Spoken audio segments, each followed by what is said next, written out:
దేవేంద్రుడి గర్వమని చాడిట. భగవంతుడి సంకల్పం అండి ఇది. ఎడమ చేతి చిటికిన వ్రేలి గోటి మీద అంత పెద్ద కొండనిలా నిలబెట్టడం సాధ్యమా? గోరు కొంచెం మెచ్చుకుందామంటేనే రెండో రోజు జరిగిపోతుంది. ఇది ఉండదు, అంత పలచనైన గోరిది. అటువంటి ఎడమ చేతి చిటికిన వ్రేలి గోటి మీద 7 రాత్రులు 7 పవళ్ళు గోవర్ధనగిరి పర్వతాన్ని అధిష్ఠించి గోవులను గోపికలను రక్షించిన వాడు కనుక ఆయన గోవిందుడు అన్నారు. అటువంటి ఆ స్వామి వారి మీద నేను అజ్ఞానం చేత నా బల పరాక్రమాల ప్రదర్శించి మునుపొక్కసారి నేను అవమానానికి గురయ్యాను స్వామి.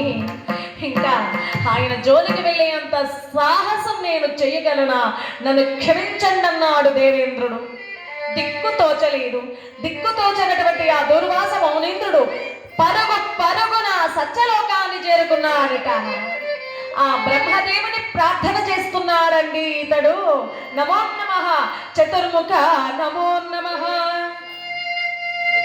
నౌమితే చరణ సరసిజయుగళే ತಾಮರಸೋದ್ಭವ ಪಾತಕಮಿಗಳೇ ನೌಮಿತೆ ಚರಣ ಸರಸಿಜಯುಗಳೇ ತಾಮರಸೋದ್ಭವ ಪಾತಕಮಿಗಳೇ ನೌಮಿತೆ ಚರಣ ಸರಸಿಜಯುಗಳೇ.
నమో నమః బ్రహ్మదేవ నమో నమః చతుర్ముఖ.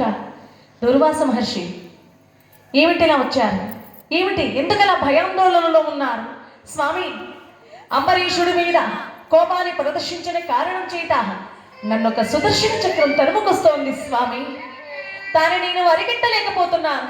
నా తపోమహిమ చేత సుదర్శన చక్రాన్ని ఆపలేకపోతున్నాను. నీవైనా నన్ను రక్షించంటూ శరణు వేడుకున్నాడట. మహర్షి ఎంత జ్ఞానివి! ఆ మహావిష్ణువు కనులెర్ర చేస్తే తన కొనకనుల యొక్క కోపాగ్ని చేత బ్రహ్మస్థానం భస్మమవుతుందని నీకు తెలియదా? మహావిష్ణువు కనుక క్రోధాగ్ని జ్వాలలు వెలువడ్డాయంటే సత్యలోకమే నామరూపాలు లేకుండా పోతుందనే విషయం నీకు తెలియదా? మరి నా తండ్రికి కోపం తెచ్చి పని నేను చేస్తానా? మరి సుదర్శన చక్రమే నిన్ను తరుముకొస్తోందంటే నీవు ఎంత మహాపరాధాన్ని చేశావో మరి. కాబట్టి నేను నిన్ను క్షమించలేనంటూ అలా చెప్పేశాడట. బ్రహ్మదేవుడు ఎప్పుడైతే ఆ మాటలు అన్నాడో వేరే దారి లేదు. పరుగున అలా కైలాసానికి పరిగెడుతున్నాడండి ఇతడు.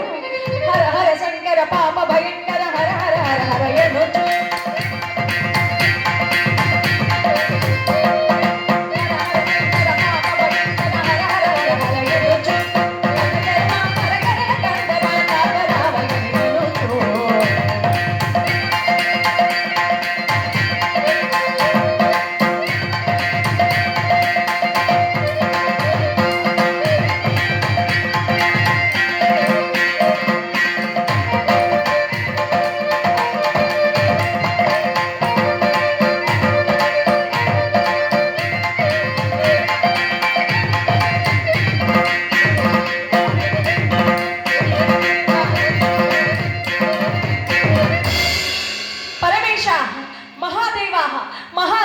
రక్షించు, నన్ను సంరక్షించు ఆ పరమేశ్వరుడి దగ్గరికి వచ్చి శరణు వేడుకున్నాడండి. శారద చంద్రికా విమల చారు శరీరా సమస్త జీవనాధార భుజంగహార విగత ధృతి వాంఛితవార వేద సంచార తమో విదూర గిరిజాసు మనోదన చోర భక్త మందార లలాటలోచన వినాశిత కామ వికార శంకర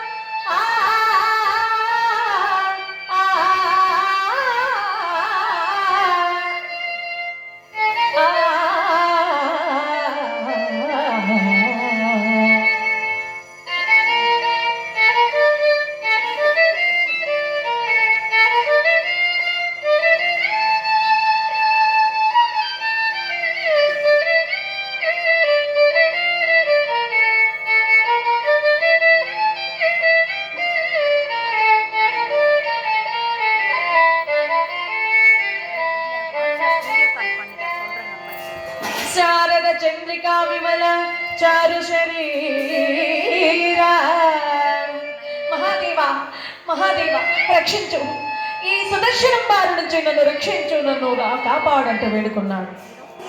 వెంటనే పరమశివుడు అన్నాడు, దుర్వాస, నేను ముక్కంటేనైనా మహాదేవుణ్ణైనా విష్ణుమాయన ఈనాటికి కూడా తెలుసుకోలేకపోతున్నానయ్యా. మరి ఆ విష్ణువు వదిలిపెట్టిన సుదర్శనాన్ని నేనెలా నిన్ను ఆపగలను? ఎవరిదైతే ఆ సుదర్శనమో ఆయన్ని వెళ్ళి శరణు వేడుకోనన్నాడు. వేరే దారి లేక, మరో మార్గం లేక అలా ఆ స్వామి వారి యొక్క సన్నిధానానికి పరుగు పరుగున అలా వైకుంఠానికి బయలుదేరుస్తున్నాడు ఇతడు. మధుర నినాదము మంజుల నాదము మంగళవాద్యముగా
ఆ స్వామి వారిని వేడుకుంటూ పాహి పాహి జనార్దన పాహి పాహి శ్రీహరి నమో నారాయణ అంటూ శ్రీహరి పాదాల మీద వచ్చి పడిపోయాడండి ఆ యొక్క దుర్వాస మహర్షి.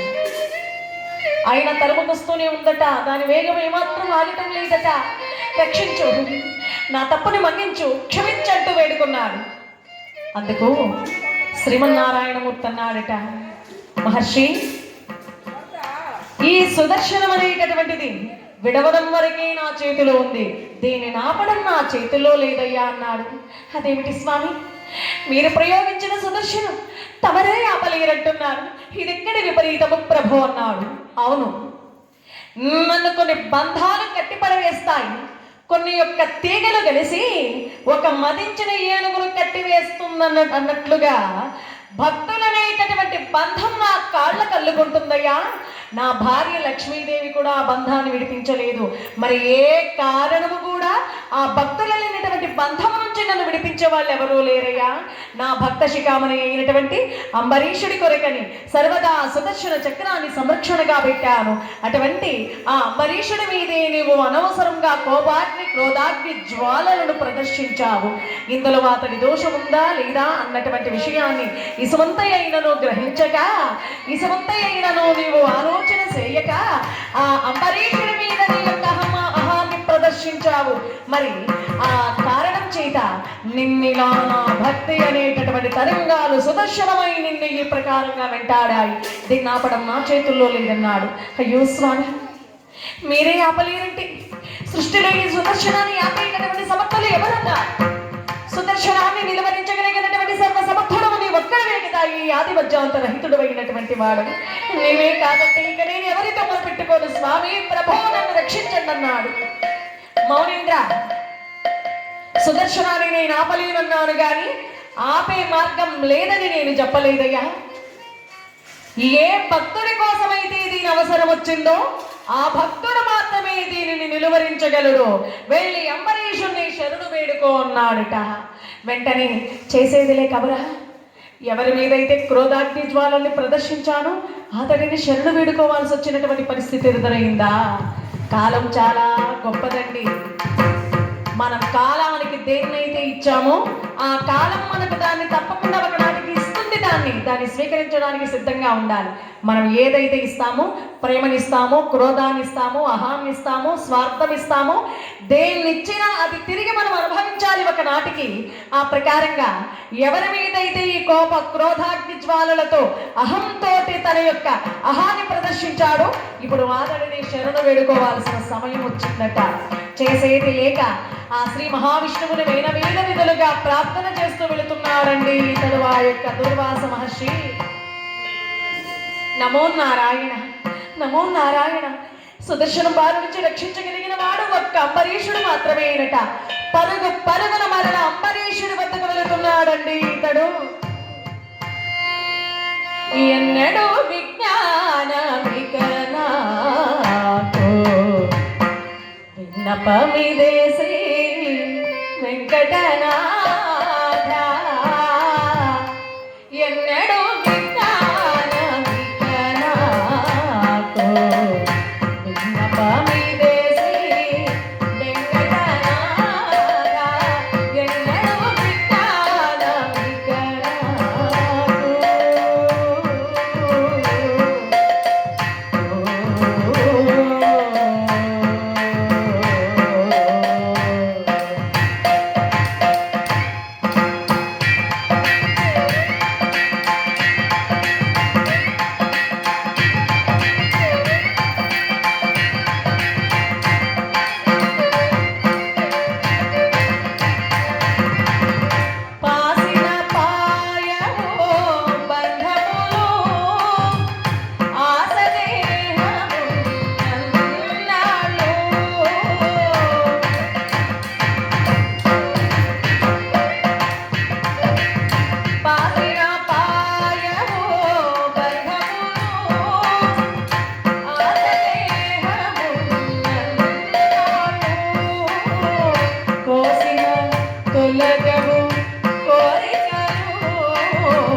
చూసారా, లోకాల్ని తిరిగాడు, మరి అందరినీ వేడుకున్నాడు. ఎవరిని? స్వయంగా శ్రీమన్నారాయణమూర్తిని వేడుకున్నా కూడా దాన్ని ఆపలేకపోయాడట. చివరికి అంబరీషుణ్ణి వచ్చి శరణు వేడుకున్నాడండి ఈతడు. ఎప్పుడైతే అంబరీషుని శరణు వేడుకున్నాడు, చిరుదర హాసంతో, ఏమాత్రం భయం లేక, ఏమాత్రం కోపం లేక, ఆ చక్కగా చిరుదర హాసం చేత ఆ సుదర్శన చక్రములకు అడ్డుగా నిలబడ్డాడండి. దుర్వాసుని వెనకబెట్టి అడ్డుగా నిలబడినటువంటి వాడై ఆ చక్రములకు ఇలా ప్రణామాన్ని ఆచరిస్తున్నాడట. ఓ సుదర్శనమా, నీకిదే నా ప్రణామములు. దండముక్కటి నీకు దశరథ వరపుత్ర, రెండు దండంబులో ముల్లోక పూజిత, మూడు దండంబులు ముల్లోక పూజిత, నాలుగు దండంబులు నలిన నేత్ర, ఐదు దండంబులు అమరేంద్రనుత పాద, పదియు దండంబులు పక్షీంద్ర వాహన, నూరు దండంబులు నుత జన కల్పక, వేయి దండంబులు వేద వేచ, లక్ష దండంబులు పక్షీంద్ర వాహన, కోటి దండంబులు కోమలాంగ, అనుచును తీర్చు నిన్ను నేనను దినంబు, నాదు కోర్కలీడెచ్చు యాగరేంద్ర, శ్రీమనోనాథ అనంత పద్మనాభదయానిదే, అనంత పద్మనాభదయానిదే, పరమ పురుష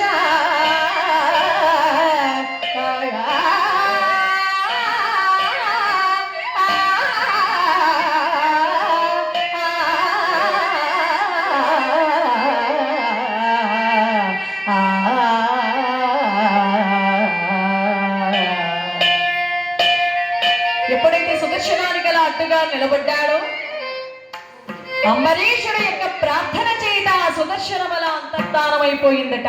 జాయిందిరారమణ గోవింద, ఆంజనేయ వరద గోవింద, ప్రహ్లాద వరద గోవింద. తపశ్శక్తికి ఏదైనా తలవంచాల్సిందేనండి, దైవమైనా సరే. మరి మన కథలో తపోధనుడైనటువంటి దుర్వాసుడి గర్భమునే ఎనిచినటువంటి మహాభక్తాగ్రగణ్యుడు అంబరీషుడు. ఇటువంటి చరిత్ర మనకు అంబరీషుడి దగ్గరే వినవచ్చండి. కారణం ఏంటంటే తపశ్శక్తికి దైవమైన తలదించాల్సిందే. అటువంటి ఆ భక్తుడైనటువంటి అంబరీషుడే తపశ్శక్తిని కూడా తలదించేలా చేయగలిగాడు. అటువంటి ఆ భక్తరీషుడి అంబరీషుడిని శరణు వేడుకొని, నాయన నీ వ్రతభంగం చేయాలని అహంకారంతో వచ్చాను, నన్ను మన్నించు. ఏ వ్రతభంగం చేయాలనుకున్నానో ఆ వ్రతాన్ని నేనే నీ చేత పూర్తిగా విస్తానని ఆ యొక్క దుర్వాస మహర్షి ఆ అంబరీషుడి దగ్గర చక్కగా వ్రతాన్ని పూర్తిగా ఉంచాడట. పరమానందం చేత భక్త శిఖామణులందరూ ఆ స్వామి వారిని ప్రార్థిస్తున్నారండి.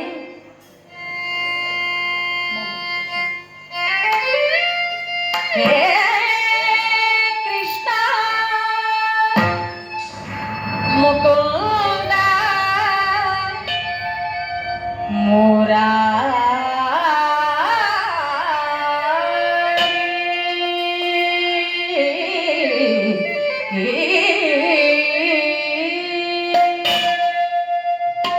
జయ కృష్ణ ముకుంద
నమ్మ తమ్ముడు మను తినేను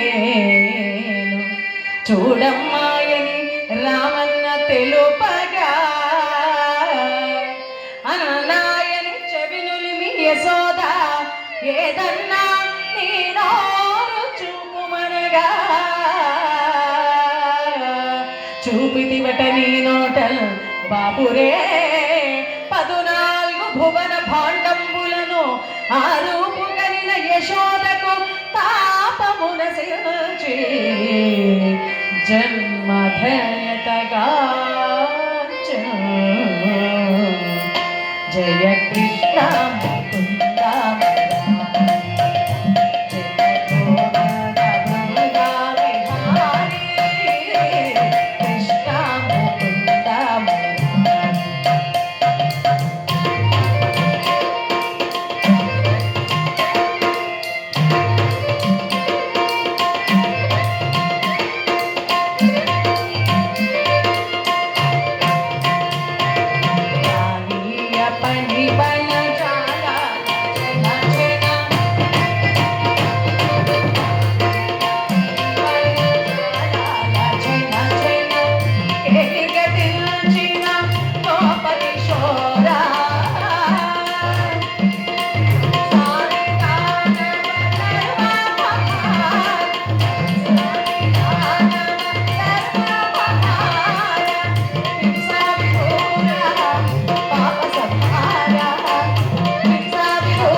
కస్తూరి తిలకం లలాట ఫలకం వక్షస్థలే కౌస్తుభం నాసాగ్రే నవమౌక్తికం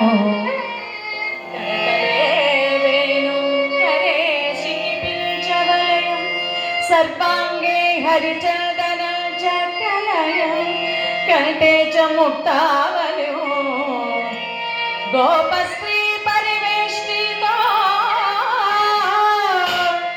विजयते गोपाल चूडामणिो विजयते गोपाल चूडामणिो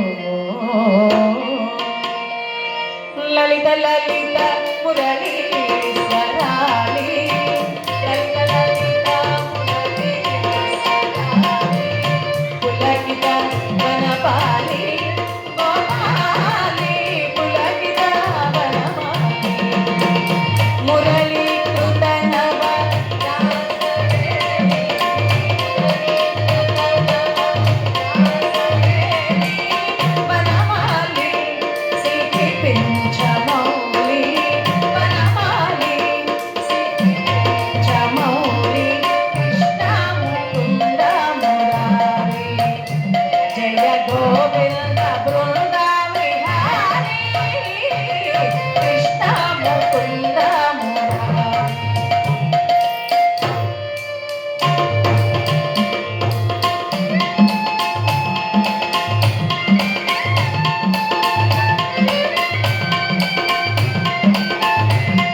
లక్ష్మీరమణ గోవింద ఆంజనేయ వరద గోవింద అంబరీష వరద గోవింద. విష్ణు భక్తులలో అగ్రగణ్యుడైనటువంటి మహోన్నతమైనటువంటి గొప్ప గొప్ప భక్తులు కొద్ది మంది మాత్రమే. ఆ కొద్ది మందిలో అంబరీషుడు తనకు ఒక గొప్ప స్థానాన్ని సంతరించుకున్నటువంటి భక్త అంబరీషుడు చరితామృతాన్ని విన్నటువంటి మీ అందరికీ కూడా ఆ శ్రీకృష్ణ పరంధాముడి కృప కరుణా కటాక్షాలు కలిగి అందరూ కూడా సకల ఐశ్వర్య ఆయురారోగ్య భోగభాగ్యాలతో చల్లగా వర్తిల్లాల్సిందిగా కోరి ప్రార్థిస్తూ అనన్యాశ్చింతయంతో మాం ఏ జనాః పర్యుపాసతే తేషాం నిత్యాభియుక్తానాం యోగక్షేమం వహామ్యహం అన్నట్లుగా ఎవరైతే నన్ను నిత్యము ధ్యానిస్తుంటారో వారి యోగక్షేమాల్ని నేనే స్వయంగా వీక్షిస్తానని ఆ స్వామివారు ఏ ప్రకారంగా ఆయనైతే నన్నాడో ఆ స్వామివారి యొక్క చింతనలో ఎవరైతే తరిస్తారో వారి యోగక్షేమాల్ని సర్వము ఆయనే వీక్షిస్తాడట. అటువంటి ఈ భాగవత సప్తాహాన్ని పరమ పవిత్రమైనటువంటి కార్యక్రమాన్ని నిర్వహించి ఈ చిత్తూరు పట్టణంలో ఈ రాజుగుడు అనేటటువంటి ఈ దేవస్థానంలో ఈ బ్రహ్మాండమైనటువంటి పరమ పుణ్య కార్యక్రమాన్ని ఎంతో దిగ్విజయంగా అద్భుతంగా జరిపించినటువంటి విశ్వనాథ పిల్లయ్య గారి జ్ఞాపకార్థంగా చేసినటువంటి గొప్ప కార్యక్రమం అండి ఇది. మహానుభావులు సంకల్పం ఉందేమో ఇంకా దైవ కార్యక్రమాలు మరిన్ని చేయాలన్నటువంటి సంకల్పం ఆయనకి ఇంకా మిగిలిపోయిందేమో. వాళ్ళ రూపంలో తమ బిడ్డ అంటే అతడి యొక్క ప్రతిబింబం అండి, ప్రతిరూపం ఆత్మ, ఆ తండ్రి యొక్క ఆత్మస్వరూపమే తన యొక్క బిడ్డ. ఆ బిడ్డ రూపంలో ఈ ప్రకారంగా ఆయన ఈ కార్యక్రమాలన్నింటినీ ఆ పరలోకం నుంచి నెరవేర్చుకుంటున్నారు. ఆ మహానుభావులు నిత్యం దైవ చింతనలో ఉండి ఆ స్వామివారి సన్నిధానంలో ప్రాణాలు వదిలిపెట్టినటువంటి మహనీయ మూర్తి. మరిన్ని దైవ కార్యక్రమాలు దాక్షాయణమ్మ గారు ఒక మాట చెప్పారండి, మాకేం అష్టైశ్వర్యాలు భోగభాగ్యాలు ధనధాన్యాలు ఇవేవి ఇవ్వమని స్వామివారిని అడగమని ఆమె చెప్పలేదు. ఇలాంటి దైవ కార్యక్రమాన్ని మరిన్ని చేసేటటువంటి శక్తి సామర్థ్యాలు నా బిడ్డలకి ఇవ్వమని ఆ కృష్ణుడికి చెప్పాము. మరొక్కసారిగా మళ్ళీ మళ్ళీ ఇటువంటి దైవ కార్యక్రమాలు మళ్ళీ మళ్ళీ జరిపిస్తూనే ఉండాలనేటటువంటి కోరిక వాళ్ళు కోరారు. ఎంత సబబైన కోరికండి. మనం కోరిక గొప్పదైతే, మన అభిప్రాయం గొప్పదైతే పంచభూతాలు కూడా మనకు సహాయం అవుతాయట. ఆ ప్రకారంగా ఆ తల్లి నా బిడ్డలకు ఇటువంటి దైవ కార్యక్రమాలు మరిన్ని చేసేటటువంటి శక్తి సామర్థ్యాలు ఇవ్వమని ఆ భగవంతుని కోరుకోమ్మా అన్నట్లుగా వారికి మరలా ఇటువంటి పుణ్య కార్యక్రమాలు చేసేటటువంటి గొప్ప అదృష్టము సద్భాగ్యము ఆ శ్రీకృష్ణ పరమాత్మ వారికి సమర్పించాలని మనసారా మరీ కోరి ప్రార్థిస్తూ, మరి ఈ కార్యక్రమానికి గాను సర్వ విధాల సహకరించినటువంటి మీ అందరికీ కూడా ప్రతిరోజు కూడా ఎంతో భక్తి ప్రభక్తులతో మీ పనులన్నీ ప్రక్కన పెట్టి మీ అమూల్యమైనటువంటి సమయాన్ని, అందులో గొప్ప విషయం ఏంటంటే 9 రోజులు వచ్చారు. 7 రోజులు పేరుకి 7 రోజులే కానీ మీరు వచ్చింది 9 రోజుల పాటుగా ఈ కార్యక్రమాలకు గాను మీ పనులన్నీ ప్రక్కన పెట్టి అన్నీ మానుకొని భగవంతుడి యొక్క దైవ భక్తిలో లీనమై ఈ కార్యక్రమాన్ని దిగ్విజయంగా జరగడానికి సహకరించిన మీ అందరికీ కూడా మరీ పేరున ధన్యవాదాలు మనసారా తెలియజేస్తున్నాము.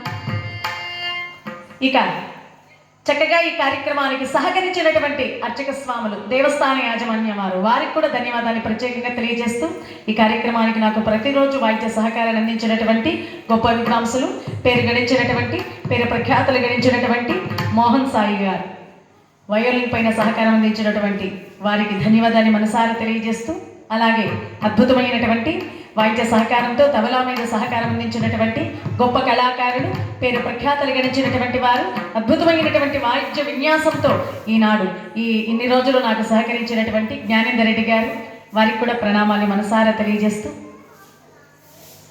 మరి ఈ కార్యక్రమాన్ని ముగించాలంటే అందరికీ బాధాకరంగా ఉంది. చివరిగా ఆ స్వామి వారి కోసంగా ఒక పాటతో ఈ కార్యక్రమాన్ని ముగిస్తానండి.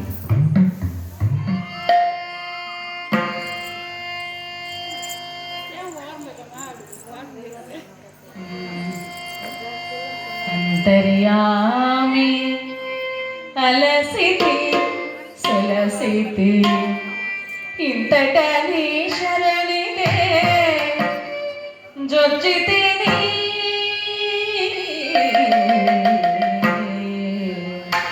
అంతర్యామి అలసితి సలసితి ఇంతటని శరణిదే జొచ్చితిని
చక్కగా ముఖ్యంగా నాకు ఈ గొప్ప సదవకాశాన్ని ఇచ్చి ఈ కార్యక్రమాన్ని జరిపించడానికి నాకు ప్రోత్సాహం ఇచ్చి ఈ కార్యక్రమం జరిపించాలి, మీ చేతే ఈ కథ వినాలని దాక్షాయణమ్మ గారు ఒక 2 నెలలుగా నుంచి ఎట్లా చేయాలి, ఏం చేయాలి, ఏ విధంగా చేయాలి, చేయగలమా లేదా అని పాపం ఎంతగానో ఆమె సతమతమయ్యారండి. ఆ తల్లి కోరిక ఆ మాధవుడు విన్నాడేమో, నేను జయించుకుంటాను ఆ కార్యక్రమం అంటూ ఎంతో ఆహ్లాదకరంగా ఏ ఆటంకం లేకుండా నిర్విఘ్నంగా నిరంతరాయంగా ఈ కార్యక్రమాన్ని స్వామివారి అనుగ్రహంతో ఈ కార్యక్రమాన్ని పూర్తి చేయించారు. చక్కగా మీ అందరికీ కూడా అందులో ప్రత్యేకంగా రేపు ఏదో కార్యక్రమం కూడా ఉంది. ఈ అలంకారం కూడా ఆ స్వామివారి కోసమే అన్నట్లుగా అద్భుతంగా ఈ కార్యక్రమాలన్నీ కూడా చక్కగా సమకూరాయి. కాబట్టి మరి ఆ భగవంతుడికి కృతజ్ఞతాభివందనాన్ని మనసారా స్వామివారికి ప్రణామాన్ని తెలియజేస్తూ ఇంతటితో ఆ స్వామివారికి మంగళ నీరాజనాన్ని సమర్పిస్తాను. సాధారణంగా హరికథ అనేటటువంటి కళకు ఆదరణ తగ్గిందండి నేటి సమాజంలో. మరి టీవీ సీరియళ్ళు, మరి సెల్ ఫోన్ కార్యక్రమాల మీద ఉన్నంత శ్రద్ధ మరి ఇటువంటి దైవ చింతన మీద పెట్టడానికి చాలా కష్టపడుతున్నారు. గుడికి వెళ్ళాలంటే కష్టం, తెల్లవారు లేవాలంటే కష్టం, భగవంతుడి ధ్యానం చేయాలంటే కష్టం. అటువంటిది ఇన్ని రోజుల పాటుగా ప్రతిరోజు క్రమంగా ఈ కార్యక్రమానికి వచ్చారండి మీ అందరూ కూడా. మరి మీ అందరికీ కూడా శ్రీకృష్ణ పరమధాముడి అనుగ్రహం కలిగి అందరూ వర్ధిల్లాల్సిందిగా కోరుతూ మంగళ హారతిని స్వీకరించి తీర్థ ప్రసాదాలు స్వీకరించి వెళ్ళవలసిందిగా కోరి ప్రార్థిస్తున్నాం.